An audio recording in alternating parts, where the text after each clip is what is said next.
Assalamu alaikum. Hey Mango people, this is my new blog channel and এটি হলো আমার নতুন ব্লগ। সো আপনারা সাবস্ক্রাইব করবেন, লাইক করবেন এবং পাশে থাকবেন দয়া করে।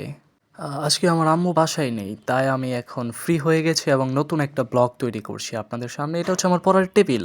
এখানে বসে আমি সারা দিন রাত পড়াশোনা করি, যেহেতু আমি সায়েন্সের একজন স্টুডেন্ট।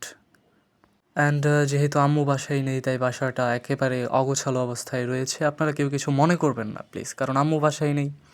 সো বাসা অগোছালো হয়ে রয়েছে। অ্যান্ড আবারও আমার পড়ার টেবিলে আপনাদেরকে দেখালাম, অনেক সুন্দর লাগে আমার পড়ার টেবিলটা। সো এখন আমি খাওয়া দাওয়া করব, দেখি আম্মু কী রান্না করেছে। ভাত আর এখানে দেখতে পাচ্ছি ডাল। হবে, সমস্যা নয়, হবে, চলবে। অ্যান্ড যেহেতু আম্মু বাসায় নেই, তাই আমাকে কাপড় চোপড় ধুতে হবে। আম্মু দেখছি বালতির মধ্যে কাপড় ভিজিয়ে গেছে, এটা আমাকে ধুয়ে দিতে হবে।